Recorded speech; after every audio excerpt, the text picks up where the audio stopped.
더위가 아주 힘들었는데 이제 한 고비는 넘은 것 같습니다.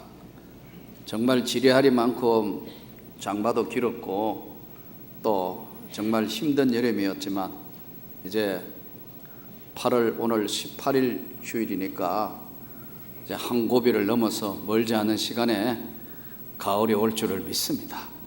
하나님께서는 인간에게도 이렇게 인생의 계절이 있듯이 자연 세계에도 무더위가 있지만 이 무더위가 있어야 곡식이 익는 거거든요. 하나님께서 이제 이 새로운 가을을 준비하는 놀라운 은혜와 축복이 있기를 축원합니다. 우리가 신앙생활 하면서 기독교라고 이야기하면 아주 넓은 의미에서는 우리 개신교, 우리 기독교라고 하는 우리 개신교와 가톨릭교회, 천주교회라는 가톨릭교회, 가톨릭이라는 세계 단일교회라는 뜻입니다. 천주교, 또 정교회, 그리스 정교회, 그리고 러시아 정교회, 심지어는 kop틱교회, 이 사람들도 예수를 믿는 사람들입니다. 그러나 정확하게 이야기해서는 저와 여러분을, 예수 그리스도를 성경적으로 믿는 저와 여러분을 기독교인이라고 그럽니다. 우리를 그리스도인의 사람, 그리스도인, 크리스찬이라고 이야기합니다. 특별한 상황에 되어서 공산권에 있다든가 또는 이슬람권에 살고 있다든가 아니면은 특수 직장을 가져서 참 이렇게 신앙생활을 제대로 할 수 없는 상황이 되어 있는 사람이라도 신자와 비신자, 믿는 자와 믿지 아니하는 자를 구분하는 딱 두 가지 방법이, 하나는 성경이 하나님의 말씀을 믿는 자는 그리스도인입니다. 여러분이 이 성경이 하나님의 말씀임을 믿습니까? 성경은 유일무이한 하나님의 말씀이라고 믿는 자는 크리스찬이다, 기독교인이다. 또 하나는 이 성경이 하나님의 말씀이라고 믿는 것뿐만 아니라 이 성경의 주제이고 성경이 약속하신 예수가 구세주라는 사실을, 구주라는 사실을 믿습니까?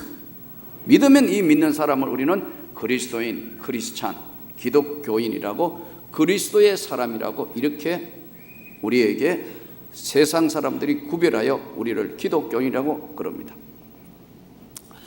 오늘 본문에는 사도 바울이 이제 쭉 다니면서 아비볼라, 아볼로니아로 다녀가서 데살로니가라는 지역으로 이제 이동을 해서 복음을 전하러 내려갑니다.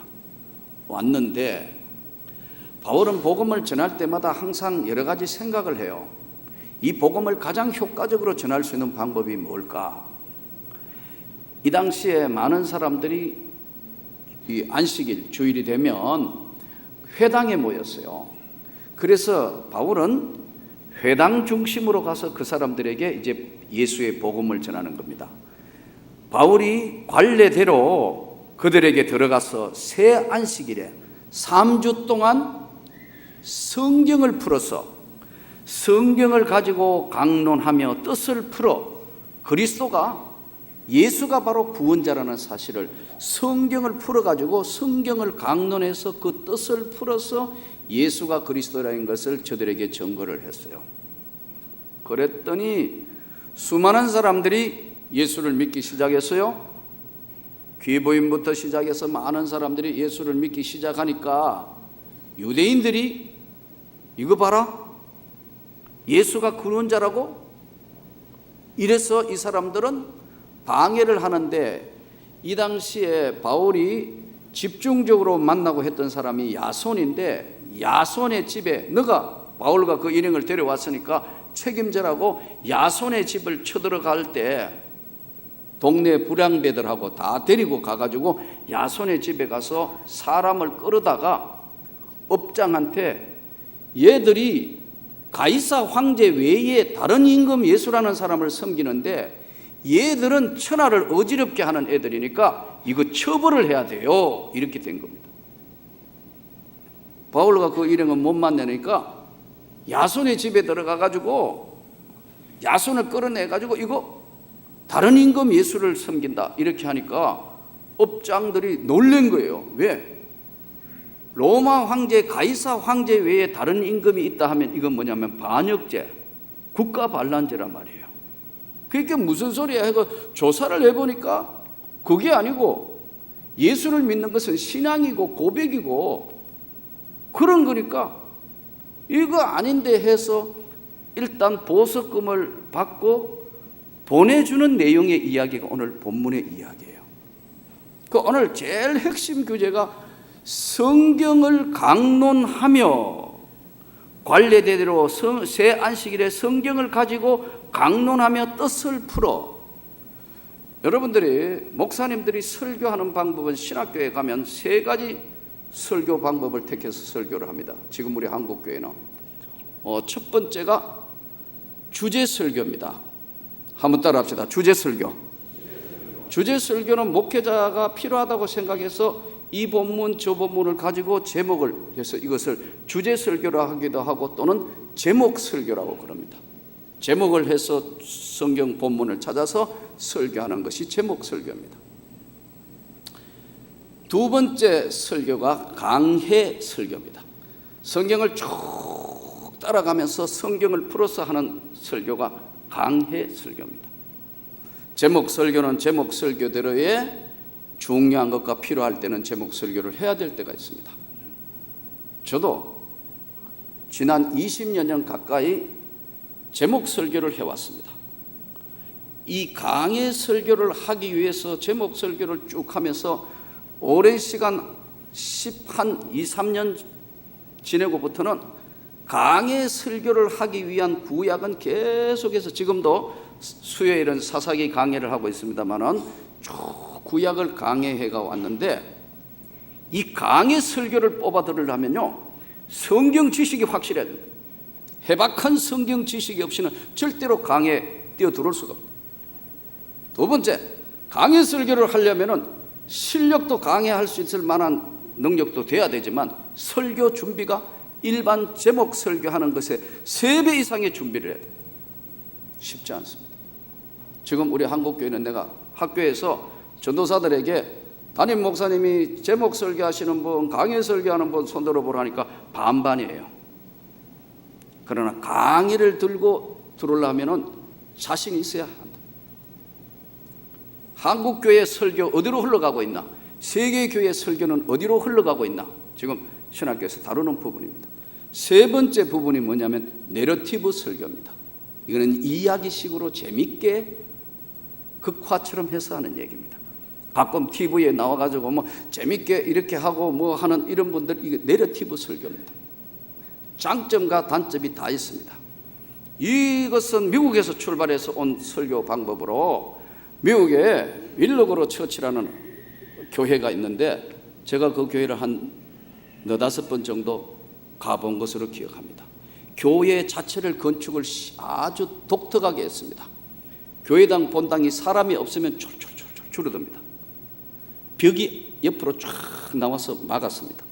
뒤에서도 앞으로 줄줄줄 나와서 딱 그 숫자에 맞춰서 공간 확보를 확 줄여줍니다. 예. 그래서 제가 물어봤어요. 가이드에게. 미국에 있는 목사님하고 시카고 집회를 가서 그 담당자에게 내가 교회 목사고 미국 미주 한인교회 목사님, 저는 한국서 왔다고 이야기하고 물어보니까요, 우리를 위해서 보탄을 눌려서 줄이고 하고 하는 것을 한번 시범 보여주시더라고. 이게 얼마 정도 앉아가지고 예배 드리는 좌석입니까? 물으니까 5,800석. 우리 한국교회 안에는 5,800석 만들 만한 교회가 별로 없습니다. 지금 뭐 짓고 있는 교회들 이걸 크게 하기 위해서 충영교회가 한 5,000석 된다고 알려져 있습니다. 5,800석, 어마어마한 것. 자, 그런데 그걸 줄여가 하고 이 강단이 아주 독특합니다. 이 강단이 어떻게 생겼냐면요, 이게 빙빙 돌도록 만들어 놨습니다. 설교를 어떻게 하느냐면 이 교회는 독특한데요, 예를 들어 십자가에 대한, 예수님이 십자가에 못 박힌 설교를 한다면요, 스태프들이 나와가지고 연극을 합니다. 십자가에 못 박아서서 바라보를 풀어주고 예수를 십자가에 못 박아서서 하고 막 십자가에 못 박는 장면을 재현합니다. 그래서 막 예수님이 십자가에 달려 고통스러워 막 저들의 죄를 용서하여 주옵소서 막 그러는데 빙글 돌면서 극장처럼 생겼습니다. 빙글 돌면서 그 극이 끝나면서 목사님이 끝으로 회전되면 목사님이 강대상에서 딱 나타나가 설교를, 십자가에 대한 설교를 합니다. 십자가의 보혈의 은혜에 대한 설교를 합니다. 극을 통한 최대의 극대화해서 극을 하고 있습니다. 그래서 우리 한국교회도 큰 교회, 우리나라의 대표적인 이런 교회들이 우리도 이런 설교를 해보려고 많이 부목사들을 파송해서 연구하고 있었는데 결론을 낸 게 뭐냐? 한국 정서하고는 맞지 않다. 그걸 매주 연극하듯이 하던 이건 맞지 않고 우리 한국하고는 정서상 맞지 않다 해서 하지 않지만 미국에서는 그렇게 하고 있습니다. 제목 설교, 강의 설교, 내러티브. 이 내러티브를 하게 될 경우에는 내러티브가 아주 쉽게 하고 모든 사람들의 공감대를 빨리 형성을 하는데 문제가 하나 있습니다. 쉽게 하다가 보니까 성경을 벗어날 위험이 있습니다. 이야기식으로 하다가 보니까. 아까 말씀드린 강의를 하려면 해박한 지식과 수많은 시간, 이거 제대로 훈련이 안 되고 강의에 뛰어들어올 수도 없고, 제목 설교는 명확하게 전달되기는 하지만 이거 성경 전체를 온 교인들한테 다 풀어서 헤쳐서 하지는 못하기 때문에 장점과 단점이 동시에 있습니다. 오늘 바울은 강해를 해서 성경을 강론을 했다 이렇게 기록되어 있습니다. 여러분, 오늘 가장 중요한 것이 신자냐 비신자냐의 사이에서 성경이 하나님의 말씀인 걸 믿습니까? 믿습니까? 예수가 구세주인 걸 믿습니까? 그러면 저와 여러분을 신자라 그런다. 그런데 궁금하지 않습니까? 그러면 이 성경이 지금 오늘날 우리에게 어떻게 전달됐는가 궁금하지 않습니까? 나는 늦은 나이에 신학교 갔기 때문에 교수들한테 정말 질문도 많이 했고 실제로 많은 것을 상담도 해봤습니다. 이 성경이 진짜 성경이 어떻게 됐느냐? 여러분, 진짜 성경은 우리가 지금 가지고 있는, 여러분들이 가지고 있는 성경을 한번 들어봐요. 괜찮아요. 오늘은 성경을 한번 들어봐요. 안 가져온 분도 있죠? 귀찮은데 다 있는데 뭐 다 띄워주고 지금 뭐 다 있는데 뭐 찬송가하고 뭐 성경 다 있는데 왜 가져와? 안 가져와요. 더더군다나 젊은 사람들은 스마트폰과 여러 거 있어요. 다 있어요. 교육, 뭐 NIV, 영어까지 다 있어. 원어까지 다 있어요. 나도 있어요. 근데 이러고 있다고 예배 시간에. 요즘은 거기 반주기까지 나오고 딱 두들가 몇 장 해가지고 뭐 그거 해가 예배드니. 여러분, 이러다가 보니까 큰 문제가 생겨오는 거예요. 나는 여러분들이 하나님의 말씀인 줄 알고 잘 수용하고 따르기를 바랍니다. 이 예언의 말씀을 읽는 자와 듣는 자와 지키는 자가 복이 있다. 성경은 하나님의 말씀이라고 성경 자체가 증거합니다. 성경은 영적 권능과 영적 세계를 다루고 있는 말씀이기 때문에 과학적이나 도덕책이 아닙니다, 여러분. 하나님의 살아계신 하나님의 말씀이기 때문에 잘 받아서 믿음으로 받아들이고 승리할 수 있기를 바랍니다. 오늘날에는 인터넷이 너무나 발전되어 있어서 성경 하나님의 말씀을 이상하게 해석하는 집단들이 많습니다. 여러분, 인터넷에 저도 많이 들어가 보는데 인터넷에 정확하게 하나님 말씀 해놓은 것보다는요, 자기 나름대로 이상한 교파, 이상한 교단에서 이상하게 다 이단들도 올려놓고 온갖 것 다 있습니다. 그거 믿고 듣다가는 큰일 납니다. 경의 말씀은 사사로이 풀 것이 아니다. 이 예언의 말씀을 읽는 자와 듣는 자가 축복이 있는데 예언의 말씀에 더하면 재앙이 더하고 빼면 생명책에서 제하여 버리겠다고 요한계시록은 분명하게 이야기하고 있습니다. 그러니까 여러분, 잘 배울 수 있기를 바랍니다. 뭐 무료 성경학교 뭐 아니면 인터넷에 가가 온갖 인터넷에 가면요 별의별 게 다 있습니다. 뭐 주일 안 지켜도 되고 사이버 예배 드린다는 둥, 뭐 11조 안 해도 된다는 둥, 온갖 것 이상한 게 지금 다 돌아다닙니다. 더더군다나 자유주의 신학 이런 것들은요 온갖 것들이 다 돌아있기 때문에 여러분 이거 보고 배우거나 하면 큰일 나요. 성경이 하나님의 말씀이라고 바로 배우기를 바랍니다.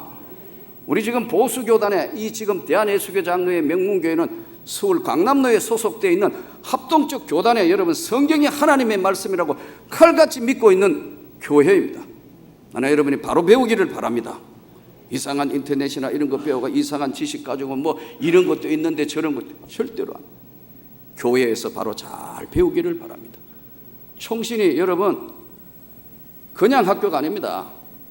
이게 세계적인 신학교입니다, 여러분.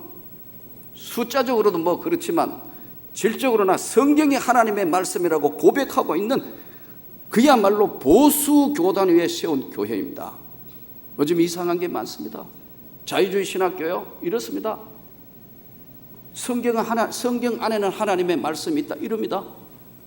성경 안에는 하나님 말씀이 아닌 것도 있다, 이런 뜻입니다. 이건 약갑니다, 여러분. 독일의 자유주의 신학자들 이름 누구라고 밝힐 여러분들은 뭐 이야기해도 잘 모르시겠지만 희한한 사람들 많습니다. 홍해를 그냥 가로질렀는데 홍해를 가로질리지 않고 옆에 갈대숲으로 지나갔다. 멀리서 보니까 그거 홍해로 가는 것 같아서 사람들이 착각해가 기록했다. 뭐 이럽니다. 기적, 이적, 부활 없다. 어떻게 생각해요? 주일 안 지켜도 된다. 이렇게 나와요. 여러분 큰일 날 소리. 11조 기절이 어디 있냐? 그게 구약의 건이 어떠니? 구약은 하나님 말씀 아닙니까? 별 희한한 걸 해가지고 다 해가지고 흔들어 놓고 온갖 것 다 합니다. 예. 인터넷에 온갖 것 다 있는데 본 교회의 말씀은 공부하지 않는 사람들도 있어요. 나는 여러분에게 명확하게 말씀드립니다. 목회자로서 성경이 하나님의 말씀임을 분명하게 믿기 바랍니다. 정확하게 성경 하나님의 말씀대로 여러분들이 배워야 합니다. 이 성경 예언의 말씀을 바로 알아야 바로 믿고 삶의 기준으로 유일무이하게 살아갈 수 있습니다. 그러면 성경이 어떻게 해서 우리에게 전달됐나? 여러분과 제가 가지고 있는 이 성경, 한글 성경을 우리는 번역본이라 이렇게 이야기합니다. 번역했다, 한국말로. 원 성경은 여러분 양의 껍질을 벗겨서 말려서 그걸 해서 거기에 양피지에다가 거기에 하나님의 말씀을 기록했습니다. 이 기록 방법도 여러분이 신학교 가면 배우게 되는데 이걸 기계적 영감, 유기적 영감 이런 걸 배웁니다. 자, 기록해라. 예, 하나님, 태초, 예 이렇게 불러서 기계처럼 사용했다. 아니, 그래는 안 하셨지만 영감이 될 때 유기적으로 영감된 거다. 아니, 그렇지는 않고 사상만 영감됐다. 온갖 것 다 있습니다. 여러분 잘못 배우면 야단 나쁜. 그래서 나는 여러분들이 엉뚱한 데 하지 말고 이 말씀 위에 바로 배우기를 진심으로 부탁드립니다. 정말로 바로 배워서 하나님 앞에 바른 축복을 받아야 합니다. 은혜를 받아야 합니다.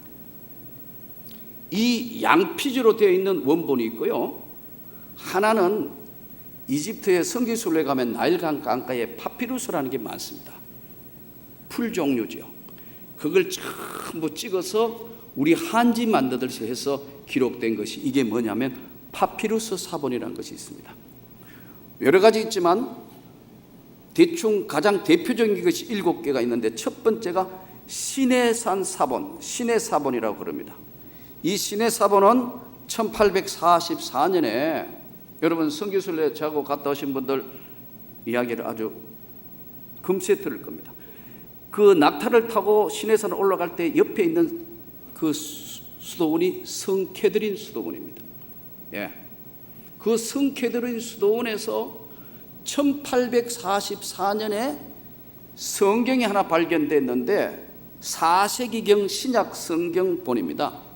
그래서 이것을 우리는 시내산 사본, 4세기가 지나서 예수님 오실 때를 1세기로 보면 4세기가 지난 이후에 성경 기록된 4세기경으로 추정되는 이것이 성케드린 수도원에서 보관되어 있던 것을 1933년 이후에 대형 박물관에서 이걸 받아서 지금 대형 박물관에서 소장하고 있는 그걸 번역해서 하는 것이 뭐냐면요, 시내사본입니다. 이것을 우리는 시내사본이라 이렇게 이야기합니다. 두 번째, 바티칸 사본. 로마 시내 한복판에 천주교 바티칸, 지금 교황이 있는 바티칸 사본인데 이것도 4세기경으로 1475년에 로마 바티칸에서 이것을 발견해 가지고 지금 바티칸 박물관에 소장되어 있는 것을 바티칸 사본이 있는데 그 사본을 번역해 가지고 성경으로 기록한 겁니다. 이것도 4세기경으로 알려져 있습니다. 그 다음에 또 하나가 여러분들이 혹시 신학교 가면 공부를 배우는데 알렉산드리아 사본이라는 것이 있습니다. 오늘은 멍하게 있지 말고 좀 적으면 좋겠네요. 뭐 언제 또 강의하겠습니까? 알렉산드리아 사본이라는 것이 있는데 이 알렉산드리아의 대주교 루카라는 사람이 이것을 영국의 찰스 1세 황태자에게 이것을 기증하는 게 1627년에 기증해서 이것도 지금 대형 박물관에 소장되어 있습니다. 그러니까 여러분, 영국 박물관이 보통 박물관이 아닙니다. 그야말로 하나님의 말씀 원본을 보관하고 있는 거니까요. 네 번째가 에프레미 사본이라고 해서 성경 사본인데 5세기경에 기록되어 있는 거라는데 이것은 지금 파리 국립도서관에 보관되어 있는 사본입니다. 이게 전부 양의 껍질을 벗겨서 기록된 어마어마한 두루마리입니다. 이렇게 쭉 펴가면 두루마리예요, 전부. 다섯 번째가 체스티 비티 파피루스. 이 파피루스는 조금 전에 말씀드린 것처럼 나일강가에 나오는 이걸 찍어서 이게 종이처럼 우리 한지처럼 해서 기록되어 있는데 이것은 알려지기를 11세기경 정도쯤 될 것인 단편독입니다. 쭉 이어진 게 아니고요. 마태복음, 로마서 이런 식으로 단편적으로 되어 있는 부분들로 나와 있는 것이 지금 파피루스, 이것을 체스티 비티 파피루스라 해가지고 보관하고 있습니다. 여섯 번째가 베라 사본인데 6세기경으로 알려져 있는, 지금 리옹에서 이레니우스라는 감독이 수도원에서 발견했던 이것을 영국 캠브리지 박물관이 소장하고 있는 부분입니다. 그러다가 그걸 계속해서 번역하고 하다가 그러다가 드디어 대사건이 벌어졌는데 1947년도에 지난번에 여러분 설교 말씀드린 것처럼 한 목동이 양을 잃어버리가 그 양 찾으러 갔다가 발견한 것이 여러분 사해 바닥 부근에서 발견한 사해 사본입니다. 이것이 가장 오래된 2세기경, 예수님이 오신 게 1세기라면 예수님 돌아가시고 난 뒤에 바로 뒤에 이제 2세기경에 발견된 그 사해 사본, 구약 성경 전체가 쫙 기록된 거. 여러분 성지순례 가가지고 좌고 사해 사본 보셨죠? 안 가본 사람은 감동이 없잖아요. 보세요. 다음에는 정말 한 가봐야 합니다. 가서 눈으로 보는 게 그래서 중요해요. 이 사본들은 성경이 유일하게 하나님의 말씀이라고 분명히 기록되어 있다. 그 많은 사람들이 오늘날 지금 아까도 말씀드린 인터넷에 이상한 걸 각 자유주의 교단 이상한 데서 다 교파별로 특히 자유주의자들 올리니까요. 이게 전통 신앙을 가진 사람 예전에는 괜찮은데 요즘 이상한 인터넷이 많으니까 막 흔들어대는 겁니다. 무로신학교 어떻고 그거 나와가 또 갑자기 목사돼 집사하다가 어느 날 희한한 게 많아졌어요. 오늘날요. 이상한 신학교 나온 사람 설계한 거 거기 인터넷에 막 돌아다니고 이러는 거예요. 이거 보통 문제가 아니에요. 그래서 교단에도 이걸 어떻게 하느냐, 이게 심각한 문제예요. 저는 다시 말씀드립니다. 성경이 하나님의 말씀을 믿습니까?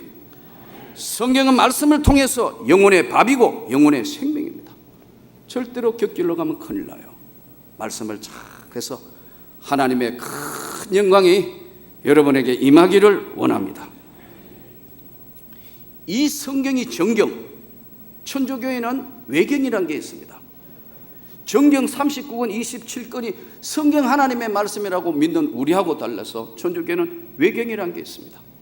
1977년도에 공동 번역 성경 해가지고 나왔는 거기 성경에 보면요, 여러분은 듣도 보도 못한 성경이 그 안에 들어와 있습니다. 토비토, 유디서, 에스텔서, 지혜서, 집회서, 바룩서, 마카베오 상하. 우리 집에도 책이 있습니다. 여러분 이거 보고 신학교에서 여러분 이런 것들이 있다는 거 가르치는데 조심해야 합니다. 저는 여러분들이 다시 말씀드립니다. 성경으로 돌아가기를 바랍니다. 성경을 통하여 은혜를 받고 성경을 바로 해석하고 지키는 것이 우리 교단의 임무고, 또 나는 말씀을 전하는 나는 여기에 목숨을 걸고 지켜야 되고, 하나님 앞에 오늘 우리가 바르게 가기 위해서, 또 이제는 조금 전에 말씀드린 것처럼 동네 교회가 아니고 민족을 넘어 세계로 향하여 가야 할 중차대한 상황이 벌어졌습니다. 그래서 조직도 정비해야 되고, 하나님의 말씀을 바르게 가르치고 바르게 많은 사람들에게 복음을 전파하기 위해서 우리는 새로운 건물을 지금 준비하고 있습니다. 저는 다시 부탁드립니다.